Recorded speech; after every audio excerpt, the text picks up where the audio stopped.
제가 좀 과장해서 이야기하면 한 44년, 45년 평생 처음 한 번도 이 본문을 가지고 이렇게 생각을 안 해봤는데 성경 연구를 하고 설교 준비를 하다 보니까 알게 된 사실이에요. 호산나라는 이 백성들의 환호성을 다시 한번 점검해보자. 이러한 유익한 뒤집는 생각을 주셨다는 거예요. 오늘 이 뒤집는 생각을 통해서 성도 여러분들도 많은 도전과 깨달음 얻으시기 바랍니다. 또 우리 학생들 이야기 한번 하고 싶은 게, 왜냐하면 학생들이랑 중고등부 학생들이랑 저는 매월 넷째 주, 다섯째 주는 우리 교제할 시간이 없잖아요. 그래서 이야기를 하고 싶은 게 뭐냐면, 우리 학생들 우리 모임이 있으면 이 얘기를 하나 하려고 했어요. 제가 평일에는 교회를 마치면 좀 산책을 해요. 교회 하루 종일 여기 있으면 이상해질 것 같아. 사람이 햇볕도 못 보고, 물론 식당에 가면 햇빛이 있지만, 그래서 반드시 산책을 나갑니다. 근데 주중에 신기한 걸 발견했어요. 이 분당구 빼고 분당구 빼고 나머지 성남의 모든 초중고 학교가 한 동네에 모인 것 같아요. 학교가 한 8개, 9개 되니까 너무 놀래가지고 내가 지금 헛것을 보나. 우리 사랑하는 학생이 다니는 서울중학교부터 시작해서 성남여고, 성남고, 성남중 엄청 많은 학교들이 한 동네에 모여있더라고요. 너무 놀래가지고 충격받아가지고 교회 돌아오는 내내 너무너무 그 충격에 사그라들지 않았어요. 대한민국 어느 동네도 이런 동네가 없어요. 학교 9개, 8개가 모여있는 동네. 그래서 결론은 우리 학생들이 생각이 났다. 뭐 한 명은 영성중학교고 한 명은 서울중학교지만 또 우리 담대동에서 초등학교 다니는 우리 재현이도 있지만 우리 학생들이 생각이 났다는 것입니다. 우리 학생들 계속해서 축복하시는 성도 여러분 되시기 바랍니다. 아멘. 앞서 말씀드린 대로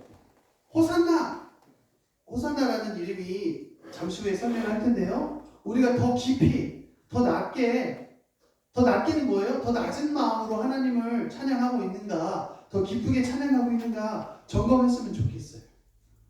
지금 우리의 찬양은, 저와 성도 여러분의 찬양은 예수님께 대한 그 환호성이 있는가 없는가, 첫 번째. 두 번째, 그 환호성이 있다면 정말 주님 한 분만 갈망하는 환호성인가? 우리 한번 점검해 봤으면 좋겠다는 거예요. 학교에서요, 저도 사실 부족한 교사예요. 사실은 진짜로 겸손한 고백이 아니라 너무너무 부족한 교사인데, 나이가 있으니까 오랜 세월 동안 이것저것 관찰하고 경험해본 결과 아이들은요, 가급적이면 생명과 관련된 일, 하나님의 진리와의 문제가 아니면 절대 부정적인 말을 하거나 야단치거나 해서는 안 된다는 거예요. 왜냐하면 시대가 바뀌었어요. 예전 같으면 제가 무슨 잘못을 하면 예를 들면 홍천수 안수집사님 저한테 막 혼내고 담임목사님 저한테 혼내고, 그래도 저는 기쁨으로 받아들일 수 있어요.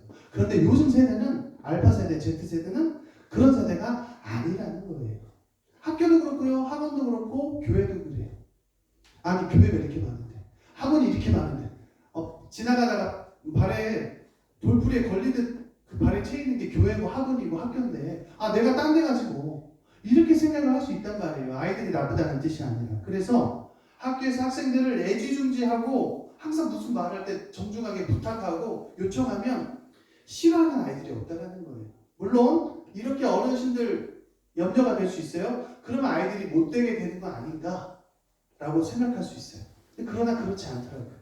될성 부른 나무는 되는 것이고, 될성 부르지 않은 나무는 떡잎부터 알아본다는 것이고요. 우리가 아이들을 다 살살살살 달래며 애지중지, 금지옥엽처럼 대해도 하나님께서 준비한 사람은 바르게 가는 것이고 절대 삐뚤어지지 않는다는 확신을 가지셔야 된다는 거예요. 그래서 학교에서 그러한 태도로 제가 학생들을 대했더니 저도 처음에 시행착오가 많았어요. 혼내지도 않았는데 잔소리했다고 애들이 마음을 닫고 수업 시간에 그냥 아예 반응이 없는 거예요. 안 되겠다. 방법을 바꿔야겠다. 그래서 아이들 기분 맞춰주고 재밌게 해주고 또 여러 가지 아이들 행동을 그대로 존중해 주는 거예요. 그럴 때 아이들은 듣는다는 거예요. 그러한 마음으로 제가 성도 여러분께 오늘 이야기를 하는 건 뭐냐면 딱 한 가지. 뭐냐면 우리 신앙생활 전반적으로 큰 우리 성도 여러분 감히 말씀드리면 큰 문제나 어떤 그 오류는 없어 보입니다. 우리 성도 여러분 반듯하게 또 좋은 성품으로 신앙생활을 담임 목사님과 화합을 하면서 성벽을 마주하면서 이렇게 잘 하나님 나라를 향해서 하나님 영광을 향해 나아가고 있는데, 이 아이들을 애주중주의 금지옥역처럼 살살살살 달래며 부탁을 하는 그 톤으로 말씀드리면 지적은 아니고요. 우리 찬양할 때 제가 느꼈던 그런 것을 한 가지만 이 시간 이야기하려고 봅니다. 예를 들면은 우리 반주하실 때 반주 너무 잘 못해요. 이런 얘기가 전혀 아니라는 거예요. 너무너무 반주 잘하죠. 우리 찬양하다 보면 그런 게 느껴졌어요. 예를 들면 저도 부교육자, 설교자인 동시에 누굽니까? 회중이라는 거예요. 우리 회중들은 2026년 몇 월 며칠인지는 잊어버리셨어도 제가 했던 그 사건 잊지 않으셨죠? 갑자기 예배 드리다가 갑자기 내려와가지고 좀 기억나시죠? 사람은 연약하기 때문에 예배 중에 왔다 갔다 할 수 있다고 생각해요. 저는 어디 감옥이 아니잖아요. 교회는 그런 걸 말하는 게 아니다는 거예요. 그리고 어떤 생리현상 이런 걸 얘기하는 게 아니고 예배 찬양하다 보면 깊이 저는 이제 또 사순절이라고 하죠. 40일 동안 고난의 찬양을 주로 하면서 이렇게 몰입을 하고 있는데 갑자기 어떤 우리가 충분히 조절할 수 있는 그런 소리들이 나면 너무너무 이렇게 집중이 깨뜨려지는 경험이 드는 거예요. 제가 말씀드린 거는 평균적인 우리 전체 성도들을 다 이야기하는 거예요. 그래서 오늘부터 제가 이제 그렇게 캠페인처럼 가이드를 살짝 드리려고요. 뭐냐면 오전 예배는 시간이 너무 없어요. 성가대 연습하다가 바로 오전 찬양을 시작하잖아요. 그죠? 그런데 오후 예배는 좀 여유가 있습니다. 왜냐하면 구역 성경 공부가 끝나고 우리가 10분 동안 제가 연습을 하잖아요. 그리고 나서 찬양을 드리잖아요. 그때 우리 성도님들이 하고 싶은 걸 다 하셨으면 좋겠어요. 예배 중에 움직이지 말라는 뜻이 아닙니다. 오해하지 마십시오. 예를 들면 뚜껑을 닫는 소리, 잠깐 바스락거리는 소리를 10분 동안 다 하시고 나머지 20분 동안 우리가 정말 하나님께 집중해서 찬양했으면 좋겠어요. 성도 여러분들이 저는 큰 소리로 기쁨으로 찬양하고 있다고 생각해요. 지금. 그런데 우리 속마음을 보자는 거죠. 그 속마음은 제가 판단할 수가 없습니다. 담임 목사님도 판단할 수 없고요. 사람의 속마음을 판단할 수 없어요. 어떤 마음으로 찬양할 수 있는. 그렇기 때문에 더욱더 성도 여러분께 권면 드리는 겁니다. 우리가 함께 조금 더 한 단계 진보해서 집중해서 기쁘게 우리 하나님 앞에 깊이 있게 낮은 마음으로 찬양하기를 축복합니다. 네. 감사합니다. 성도 여러분 잘 들어주셔서 그런 마음으로 우리가 찬양을 드렸으면 좋겠는데요. 성경을 공부하다가 이런 에베소서 5장 19절 내용이 나왔습니다. 시와 찬미와 신령한 노래들로 하나님께 몰입해서 경배를 드리자. 이런 뜻으로 성도 여러분께 도전을 드립니다. 왜 그러냐면 오늘 서두에 말씀드렸듯이 결론을 말씀드리면 호산나라는 찬양이 담임 목사님께서 예배를 인도할 때 말씀하신 것처럼 찬미의 종려주일에 하는 표현인데 그것을 우리가 한번 뒤집어 보자는 거예요. 딴지를 걸고 생각해 보자는 거예요. 그렇게 호산나 외쳤던 백성이 어떤 모습을 댄다는 거예요. 가장 앞서서 십자가에 못 박으소서 예수를 십자가에 못 박으소서라고 외치는 군중으로 얼굴이 싹 변하게 된다는 거예요. 거의 호산나 외쳤던 백성의 대부분이 그렇게 됐다는 겁니다. 그것을 염두에 두시고 오늘 본문 속으로 들어갑니다. 오늘 본문의 소제목은 예수님의 승리의 입성이에요. 다른 성경에는 예루살렘으로 가시다 라는 내용이 되어 있습니다. 사복음서, 공간복음은 마태, 마가, 누가 합니다. 그런데 이게 거의 비슷한 내용이 많아서 관점이 같다고 해서 공간복음이고 여기서 요한복음까지 포함하면 사복음서잖아요. 근데 사복음서에 다 수록된 사건이 많지 않아요. 대표적으로 500이요. 오늘 본문도 예루살렘 입성도 사복음서에 다 수록되어 있는데 그 내용을 잠시 후에 그 차이점을 제가 알려드리도록 하겠습니다. 네, 잠시 후에 일단 한 절 한 절 보고 사복음서의 차이점과 공통점을 말씀드릴게요. 12절에는 중요한 것만 제가 짚어드리면 예수께서 예루살렘으로 오신다는 것을 듣고 예루살렘 입성 소식을 무리는 듣습니다. 13절 종려나무 가지를 가지고 막 흔들면서 소리칩니다. 호산나 찬송하리로다 주의 이름으로 오시느니 곧 이스라엘의 왕이시여 라고 이야기를 합니다. 환호성으로 예수님을 맞이했어요. 그런데 성도 여러분, 이 어린 시절부터 수많은 이 복음서를 엄청 많이 읽은 성도 여러분께 종려 주일에 대해서 설명할 필요는 없다고 생각합니다. 너무 잘 알고 계시죠? 종려 나무에 대해서 간단하게 말씀드리면 팔레스타인 지역에서 이스라엘이 있는 그 땅에서 흔히 볼 수 있는 나무예요. 다 자라면 길이가 3m에서 10m까지도 자라요. 사람의 키보다 더 자랍니다. 그리고 그늘을 제공합니다. 열매를 제공해 줍니다. 우리나라에서는 대추랑 비슷하다고 해서 대추야자라고도 부릅니다. 그런데 이 종려나무가 무슨 뜻을 가지고 있느냐? 유대인들한테는 승리와 번영을 뜻합니다. 그리고 존경과 기쁨을 표시합니다. 그래서 이 가지를 흔든다는 것은 왕이나 개선장군, 승리하고 돌아오는 입성하는 장군에 대한 경의를 표하는 거예요. 그리고 각자의 집의 문, 성전, 회당의 벽, 동전 등의 이 종려나무 가지 모양을 기념으로 새기기도 해요. 우리가 신사임당 또 율곡이 화폐에 새기는 것과 같습니다. 호산나 뜻 잠깐 짚어볼까요? 호시아나 이 두 가지 말에서 온 말이에요. 이제 구원하소서, 우리를 살려주소서라는 말이에요. 제발 구원해 주십시오. 근데 이것을 호시아나를 또 두 가지로 파싱해 보겠습니다. 파싱은 단어의 뜻을 분석을 하는 거예요. 호시아는 구원하라. 나는 부디 제발 please 라는 거예요. please. 제발 구원하소서라는 얘기예요. 지금 구원하소서라고도 의역을 할 수가 있어요. 간절한 요청, 탄원을 말하는 거예요. 그러니까 우리가 예루살렘에 입성했을 때 예수님께 우리를 제발 구원해 주십시오. 지금 구원해 주십시오 라고 하는데, 제가 스포일러, 결론을 미리 말씀드린 것처럼 성도 여러분도 다 성경 공부하시면서 아시겠지만 얼마 안 있다가 예수를 십자가에 못 박으소서 하는 군주들로 바뀐다라는 거예요. 이 우리를 구원하소서라는 이 진정성 있는 고백을 한 백성도 있다고 생각해요, 저는. 그러나 대부분은 그 고백이 과연 진정성이 있을까? 우리가 딴지 의식을 가지고, 도전 의식을 가지고, 그렇다고 성경의 모호성을 훼손하고 성경의 권위에 도전하자는 게 아니라 질문을 가지고, 학생들처럼 질문을 가지고 성경을 들여다보자라는 거예요. 14절입니다. 예수님께서 한 어린 아기를 보고 타셨어요. 올라타셨습니다. 그런데 스가랴 9장 9절을 인용한 말씀처럼 시온 딸아 두려워하지 말라. 보라 너의 왕이 나귀 새끼를 타고 오신다. 이 말씀을 이루시려고 예수님은 그것을 아시고 나귀 새끼를 타고 가셨어요. 그냥 걸어가시지도 않으시고 말을 타고 가시지도 않으셨어요. 첫 번째는 스가랴서의 말씀을 인용하시고자, 순종하시고자 그렇게 하신 것이고요. 두 번째는 겸손하신 예수님의 마음을 드러내는 태도인 거예요. 낮은 데로 임하신 주님이신 거죠. 나귀 새끼는 로마 장군들, 개선 장군들이 타던 훌륭한 말과는 비교되는 거예요. 근데 예수님은 겸손한 자로서 모든 연약한 사람들에게 하늘나라의 복음을 전하러 이 땅에 오신 것이다 라는 승리의 영적 하늘나라의 승리를 전하러 오신 영적인 개선 장군인 것이지 정치적인 개선 장군이 아니라는 것을 통해서, 이 나귀 새끼를 통해서 그것을 보여주신다는 거예요. 그리고 한 가지 더, 시온 딸은 무엇을 뜻합니까, 성도 여러분? 여성들을 말하는 게 아니에요. 예루살렘 백성을 표현하는 것입니다.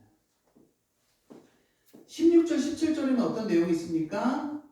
제자들이 이 사건을 처음에 이해 못했어요. 예수님이 왜 갑자기 나귀를 타시지? 왜 사람들은 왜 호산나, 종려나무 가지를 흔들지? 잘 몰랐습니다. 그러다 나중에 16절에 뭐라고 기록되어 있습니까? 예수께서 영광을 얻으신 후에야 이것이 예수께 대하여 기록된 것임과, 두 번째, 사람들이 예수께 대하여 이같이 한 것임이 생각났더라, 떠올랐다라는 거예요. 이 뜻은 무엇이냐 풀어드리면, 당시 제자들은 이 종려주일의 사건, 예루살렘 입성하신 예수님의 이 영광된 입성의 사건이 구약, 스가랴서를 비롯한 구약의 성취라는 것을 깨닫지 못했어요. 그냥 좀 약간 낯선 상황이다라는 정도만 생각을 했겠죠. 그런데 이 어떤 뜻이냐면, 그 예언의 성취라는 걸 깨닫지 못했는데 나중에 예수님께서 부활을 통해서 하나님의 영광에 들어가신 그 후에야 그들이 이 오늘 종려나무 승리의 입성, 예루살렘 입성 소식을 떠올리게 됐다라는 뜻입니다. 그래서 이 모든 사건은 다른 목적이 아니구나, 이 하나님의 어린 양 예수 그리스도를 위해서, 예수 그리스도를 향해서 기록된 것이구나, 성취된 것이구나 라는 것을 비로소 깨닫기 시작한다는 것이죠. 그러니까 어떻게 보면 전지적 작가 시점처럼 이 요한복음을 쓴 기자는 이 내용까지도 이해하고 요한복음을 기록을 한 것입니다. 성령의 영감 가운데. 17절 18절 보겠습니다. 우리 저와 성도 여러분도 함께 읽을까요? 17절 18절 시작. 나사렛을 떠나서 불러내어 죽은 자 가운데서 살리실 때에 함께 있던 우리가 증언한지라. 이에 우리가 예수를 맞음은 이 표적 행하심을 들었음이로라. 아멘. 나사로를 무덤에서 불러내었어요. 나사로를 무덤에서 불러내서 죽은 자 가운데서 살렸다는 것은 죽은 나사로를 살렸다는 것이죠. 그 사건을 그 당시 현장에 있던 사람들이 이스라엘 전체에 소문을 낸 거예요.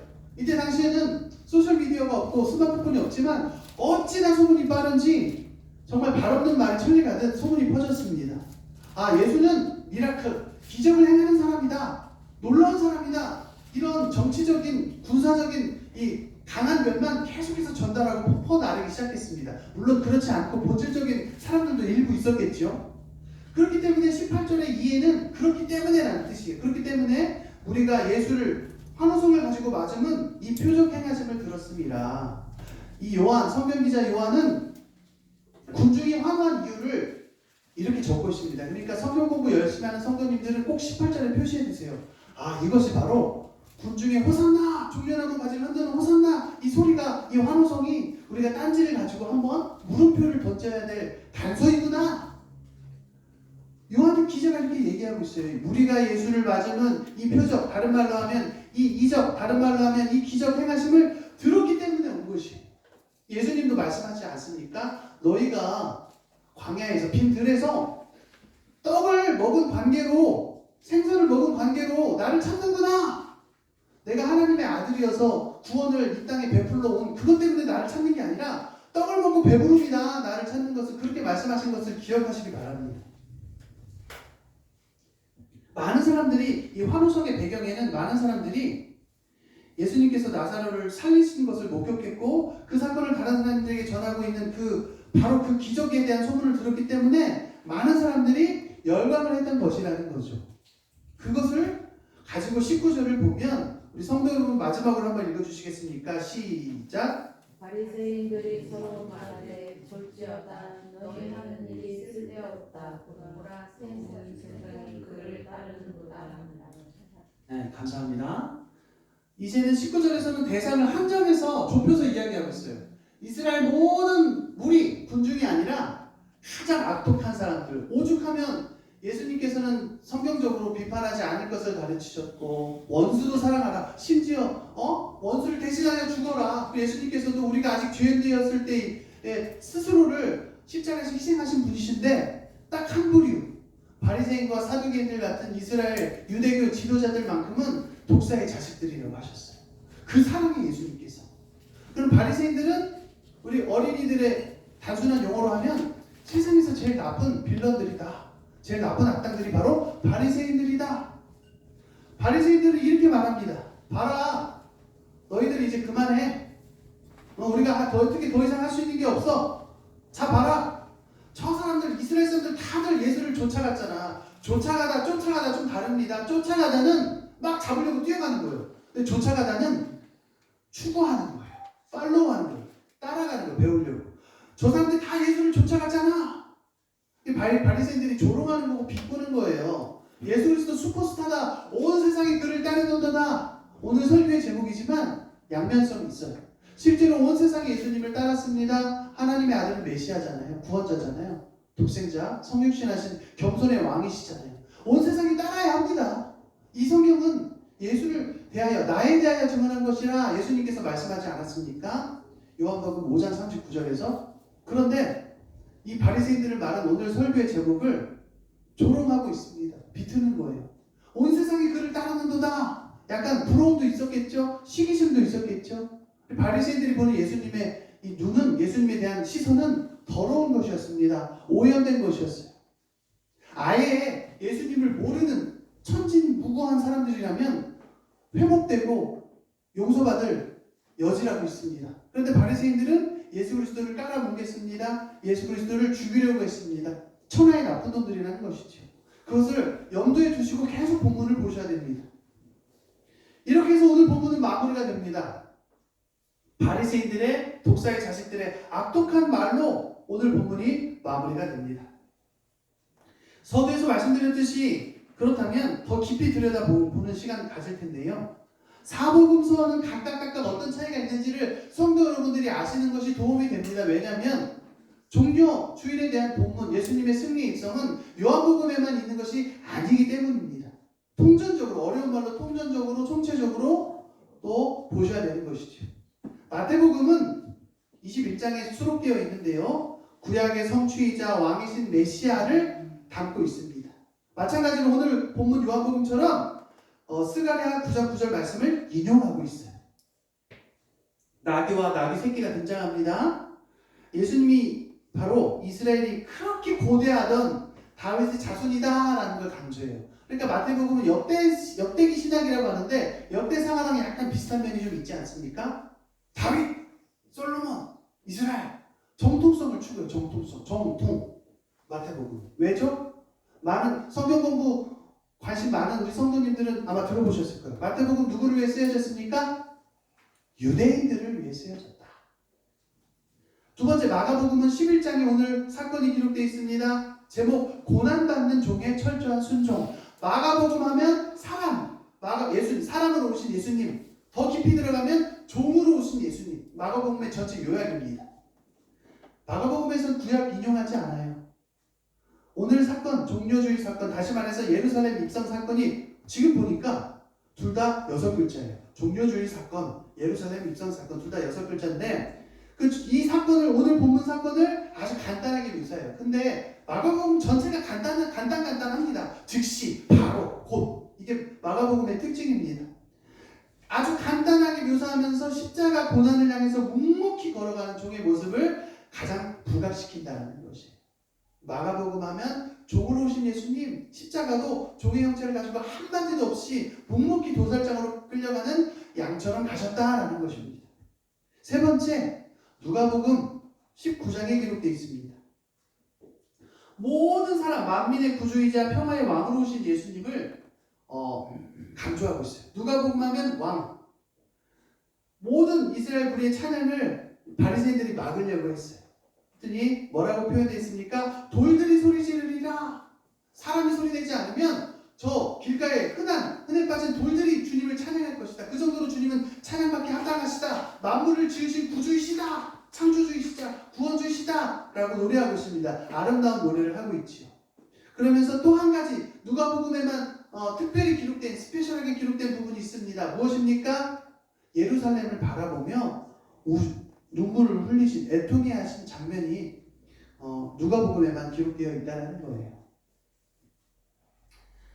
이렇게 문득 이 강단에서 설교를 하면서 지금 딱 즉석에서 스쳐 지나가는 생각은, 이렇게 성경을 약간 신학적으로 깊이 있게 보면서 앉아있는 우리 성도 여러분, 특히 청장년 젊은 세대에게 이것이 어떤 도움이 될 것인가가 머릿속에 스쳐 지나갔어요. 적어도 한 가지는 도움이 된다는 것이죠. 우리가 직장생활로 또 가정의 섬김으로 부모님을 또 섬기고 또 자녀들을 또 섬기면서 가정, 직장, 이 역할 갈등 가운데 힘들고 스트레스 받고 때로는 억울하고 쓸쓸하지만 예수님을 깊이 생각해 볼수록 모든 정답이 다 나온다는 것이에요. 이것을 믿으시기 바랍니다. 주중에 그런 생각이 문득 스쳐 지나갔어요. 우리 교회만큼, 제가 정말 단골로 입버릇처럼 하는 얘기인데, 우리 교회만큼 막 어떤 사건 사고 없고 평화로운 교회도 없다니까요. 제가 보증합니다. 진짜 공인 인증서처럼 보증해요. 그런데 딱 한 가지, 우리 교회 행사도 많이 없잖아요. 부교육자로서 보면 그렇게 행사로 우리 대한민국 교인들이 시달려 있어요. 그것을 하나님께서, 저는 감히 말씀드리면 딱 꺾으신 계기가 저는 코로나라고 생각해요. 너무너무 대한민국 대형교회와 초대형교회 중심으로 행사에 시달려서 성도들을 많이 지쳐있고 피곤해 있는 와중에 코로나 이후로 사람들이 다시 생각하게 됐어요. 우리가 하나님을 사랑하고 예배하는 것이지 이렇게 시달려도 되는 것인가? 많은 성도들이 고민하게 됐다는 것이죠.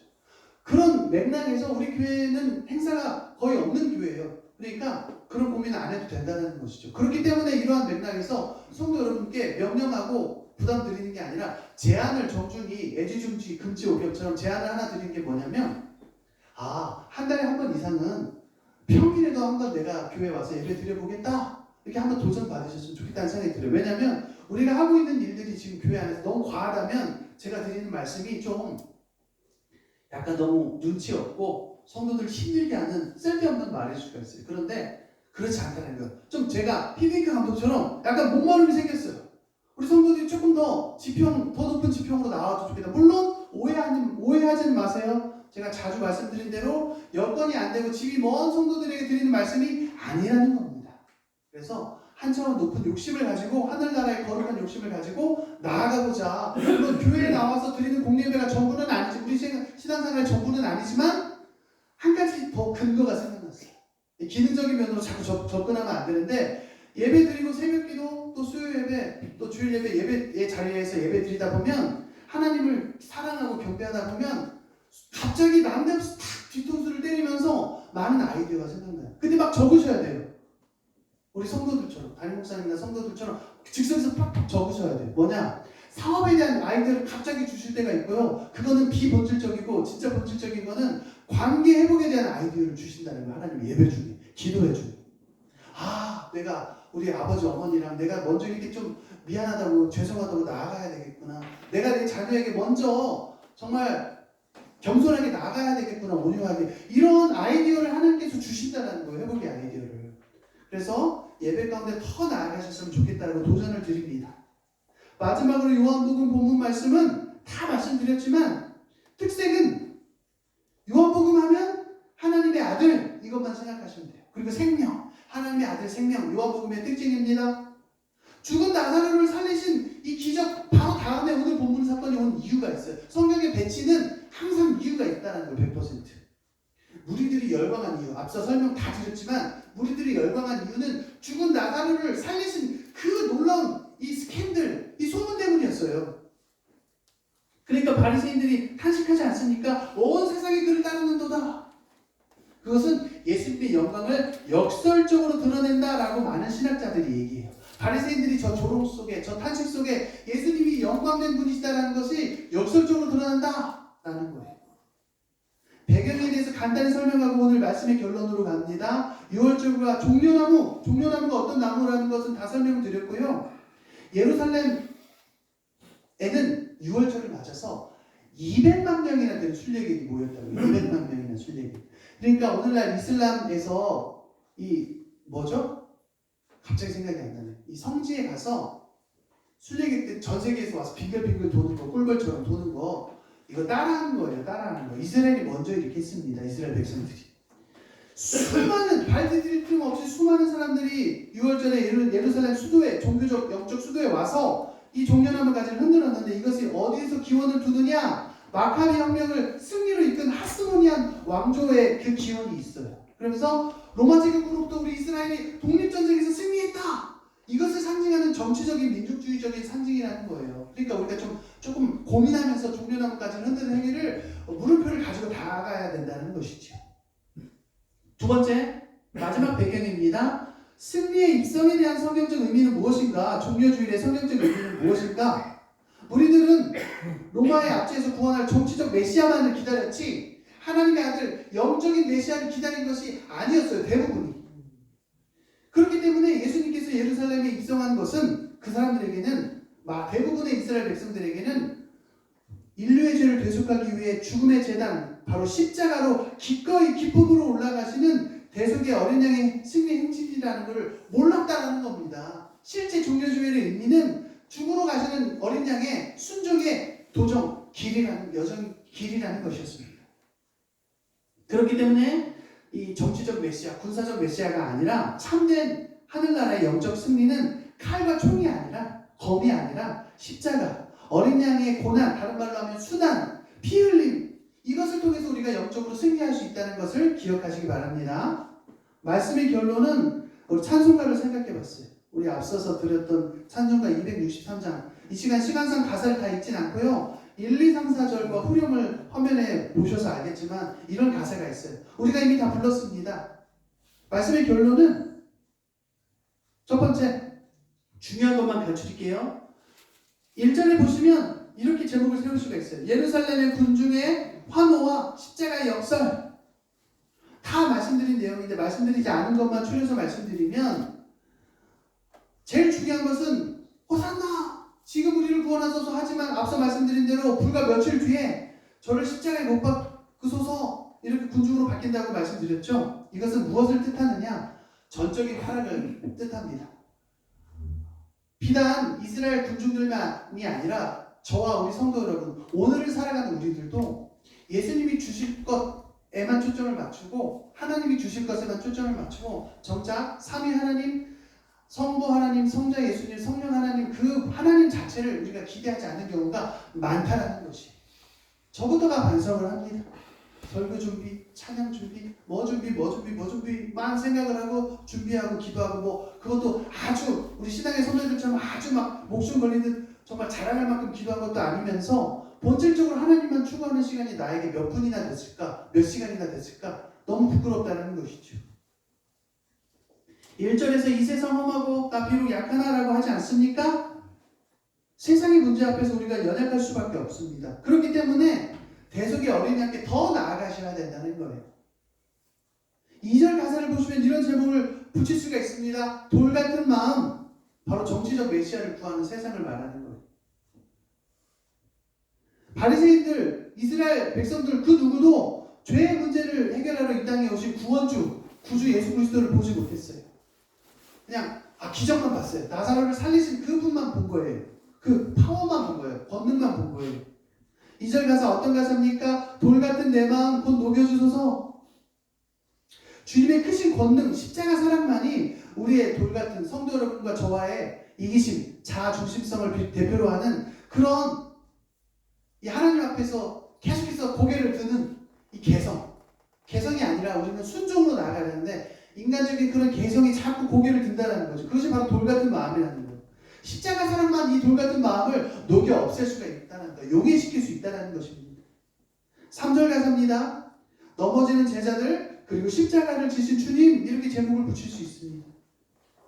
온 세상이 다 예수를 따르는 것 같았지만 제자들조차 연약해서 다 넘어졌어요. 도망치고 베드로 3번 예수님 부인하지 않았습니까? 하물며 종려나무 가지를 흔들고 호산나 했던 이스라엘 무리들을 어떻게 했어요? 제자들도 다 도망갔는데 군중들은 어떻게 했습니까?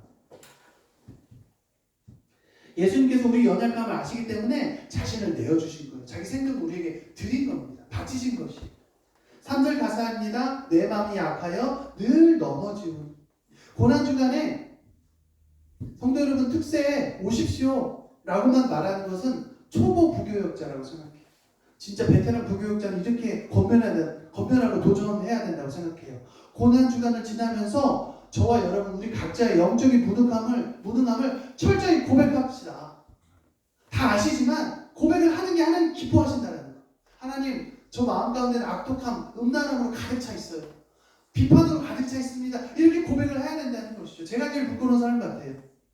이렇게 고백을 통해서 예수님이 받는 힘을 받아야만, 예수님이 주시는 힘을 받아야만 우리 각자가 십자가의 길을 걸을 수 있다는 거예요. 진짜 말씀의 결론입니다. 말씀의 결론은 제가 4절로 삼아봤어요. 피와 같이 붉은 죄, 눈같이 희게 하시는 은혜.